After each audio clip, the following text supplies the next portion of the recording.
The manager of the New York Yankees spoke today to Jimmy and Jake, and these are my thoughts on exactly what he said. Now, before we get into that, make sure you guys like the video, subscribe to the channel, make sure you support your boy, you know what I mean? We're trying to get to a subscriber goal, trying to get to 50,000 subscribers here on YouTube.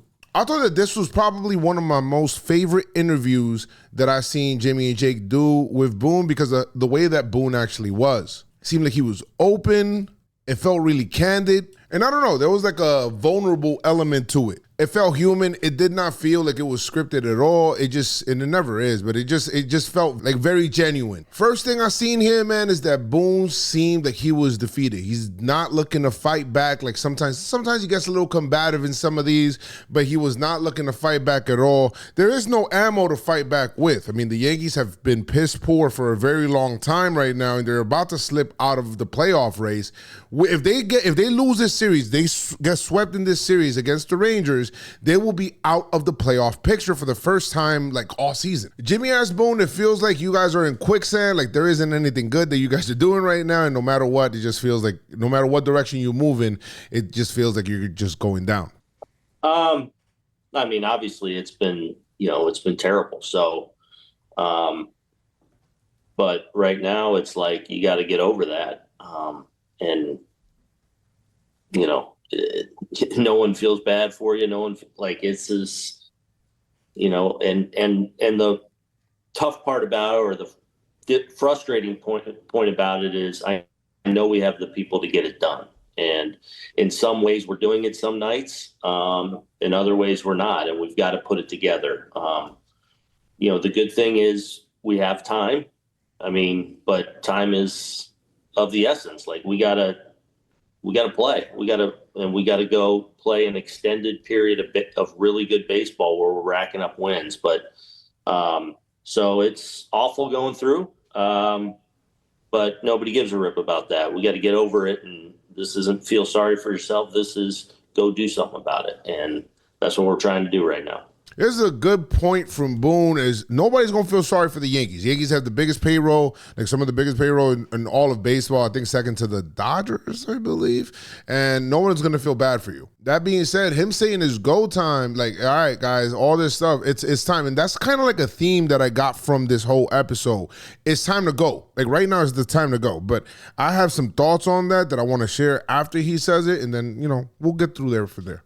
He continues to reiterate that there is an urgency, that time is of the essence, and he says this. I don't mean like time is of the essence. Like we continue to dig a bigger hole for us. But I'm just saying is we still have time to go on our run, but that's what it's just talk right now. We got to go have it. I thought Jay asked a really good question when he says, after everything kind of went well, and then the Williams gave up the save. Is the closer role open?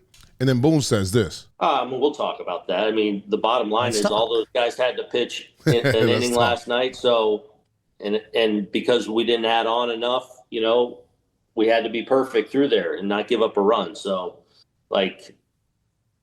does that change if someone else was in the seventh? Like, he's still got to pitch and we still got to get out. So, it may. The pressure of closing is a very real thing that pitchers and managers. We'll talk. Look, it could look different all the time. Bottom line is, I got to make decisions that are trying to put guys in the best position to be successful to win a ball game, and we'll do what we need to do.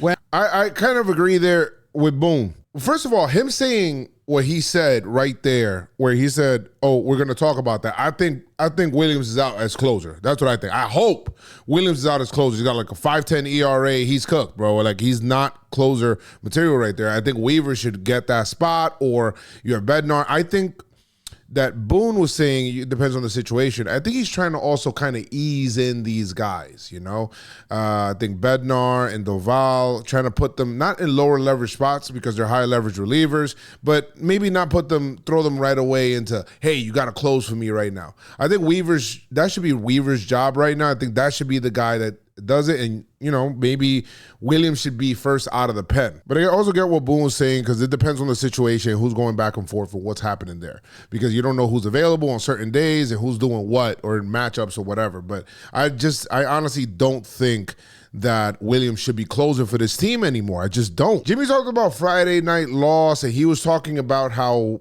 bad and demoralizing that was, and how that wasn't. I thought Boone's answer was really good. I like the answer personally. I mean, obviously that was,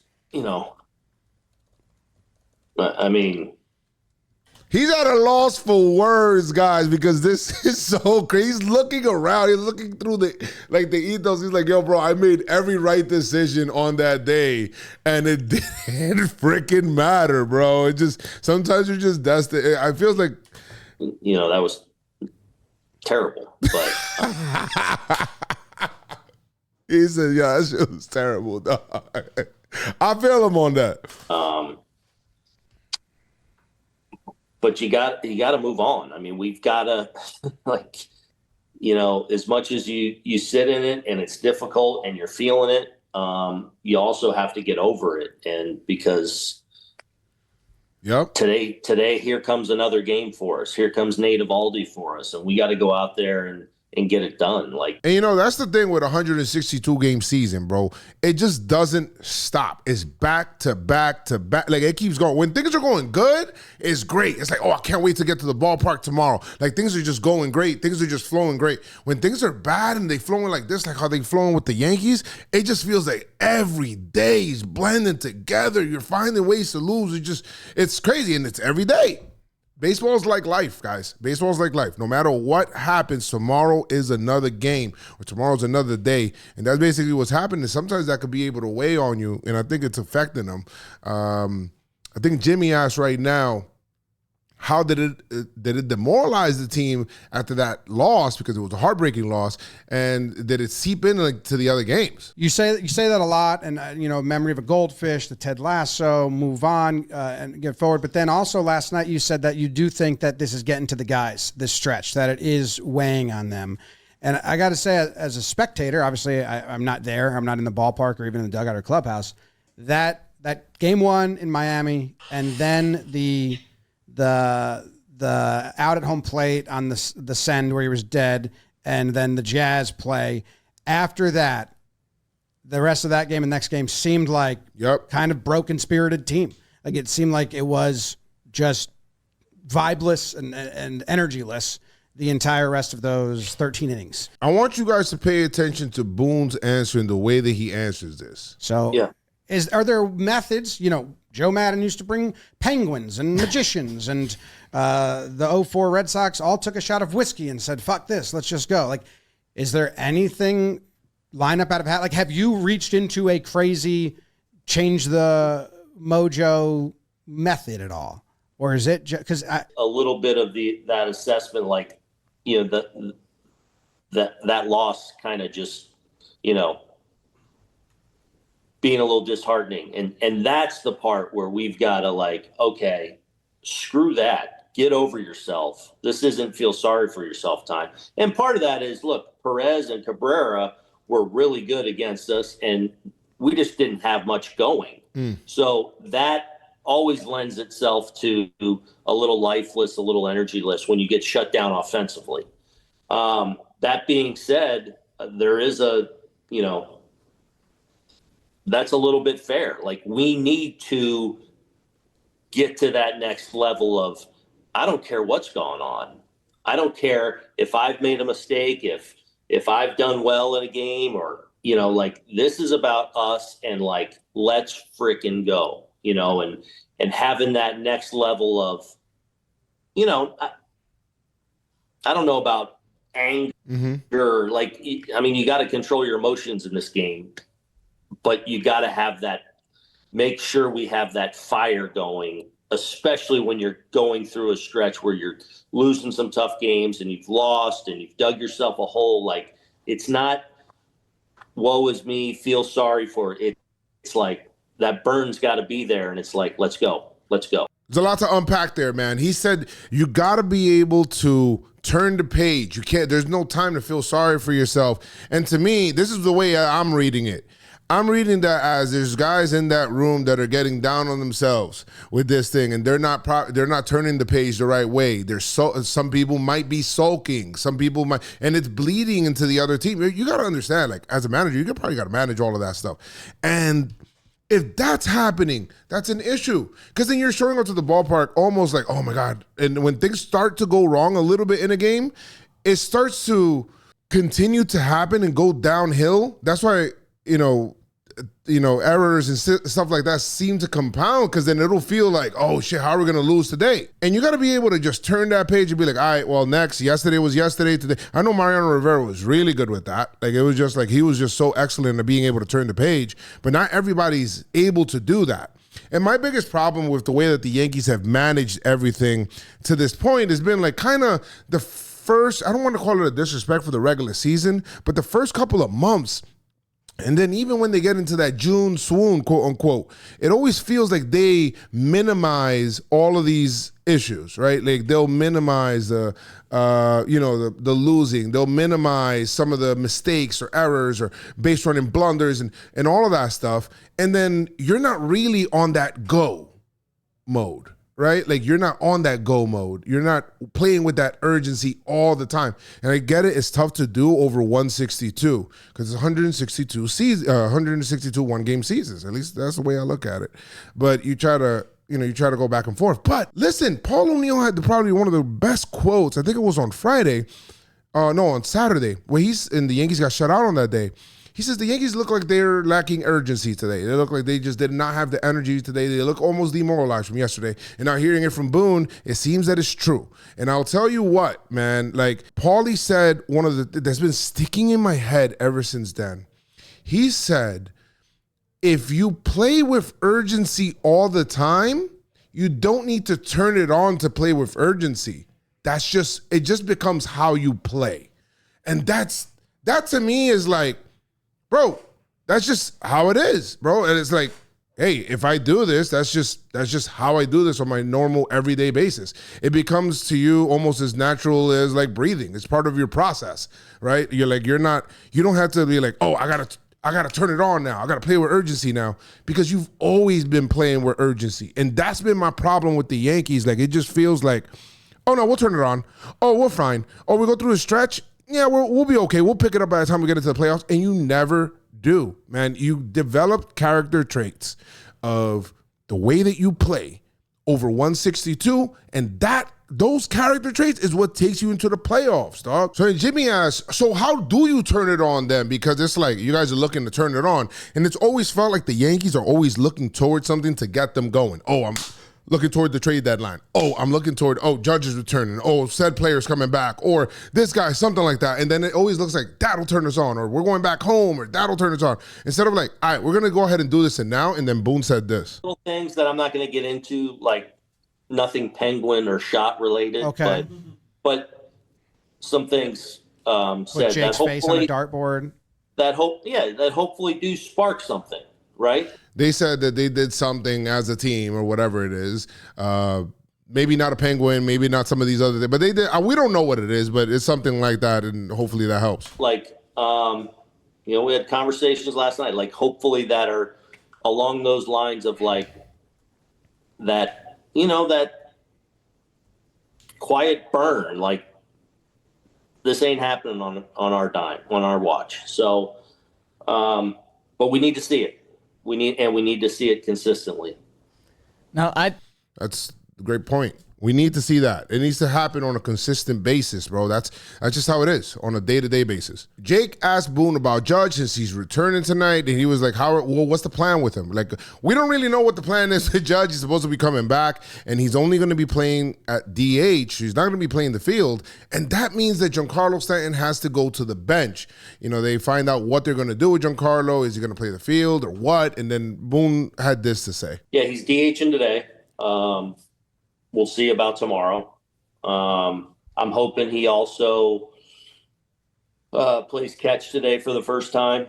The things leading up to playing catch have gone well the last couple of days with plyos and things like that. So, and I think he's pretty optimistic about how throwing is going to go today. So we'll see. And then hopefully get an idea from that, in the next couple of days of when it's realistic that he gets back in the outfield.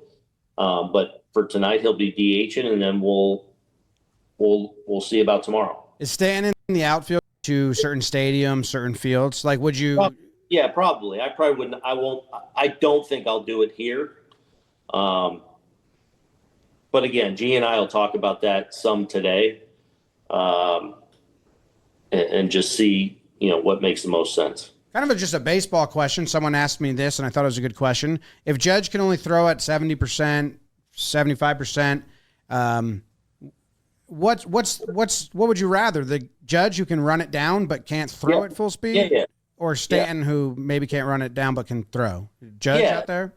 Yeah. So as long as Judge is not putting himself in jeopardy or compromise, if it's less throwing than his normal, I think we could all live with that. Okay. But he's got to be able to. We got to feel like he's able. He's not putting his arm in jeopardy. Yeah. I mean, I guess everything's in jeopardy when you go out and play. Yeah. At any.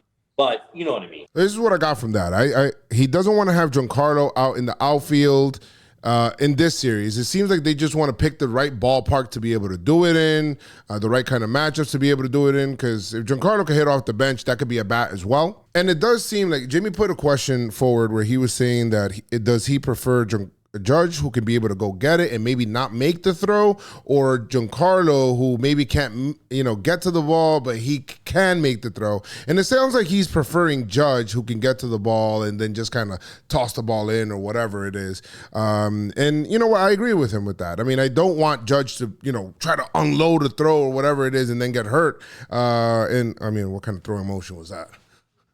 That's not how you throw. And nobody's ever thrown like that. But you guys know what I mean. Like, he prefers Judge out there, but they're still like on a wait and see situation. Like, they don't know what's happening with Judge or how that's going to happen and whatnot. And I kind of like that. Oh, that was Jimmy. All right, let's see. This is funny because Jake reiterated. He asked the question again and tried to find out, what's going on with Judge? Like, what's the real timeline? Like, do we really know? Because he has, like Jake says, I have no idea. So then Boone kind of agrees here. I genuinely have no idea what the next. Yeah, I'm not sure either. Okay. Like, all I can tell you is 10 days into this thing now, like it seems like it's moving in a really good direction. So.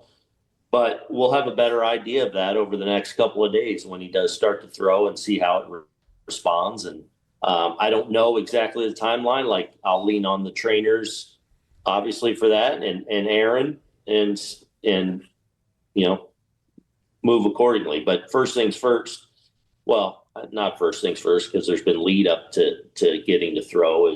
But the next step here is throwing. And mainly those are the biggest things out of that interview that I got, man. Like, Boone was very open about a lot of things. He even had conversations about Jason Dominguez and like him throwing to the wrong base and like that they're still working on that. It's like a work in progress, and there's a lot of things that are not as instinctual to him yet. But they're still working to it, and he's very happy with how Jason keeps progressing on a day-to-day basis. He even admitted some fault to things. It was fair that he should have pinch hit for Wells, and he might do that a lot more going forward, that it's been tough for him. And he said that Jake Bird actually needed to go down to the minor leagues to get like a mental reset a little bit, that he's been so overused when he was with the Rockies that he just needs the time to just kind of recap. But he does believe that he's still going to be good, that they see things in him that they feel like they could be able to bring out of. But all in all, man, I thought it was a great interview, man. Let me know what you guys think about it, about the questions. I thought Boone was as open as he could possibly be. I think this is the regular media scrum. You're not getting any of that. And I thought it was really good. Make sure you guys check out the full interview on Talkin Yanks. And I appreciate y'all, man. Make sure you guys like the video, subscribe to the channel, and thank you guys once again for joining the McFly guys. Once again, we got a goal to get to 50,000 subscribers on YouTube. Make sure you guys follow up on there. And thank you guys so much. Once again, see ya. Peace.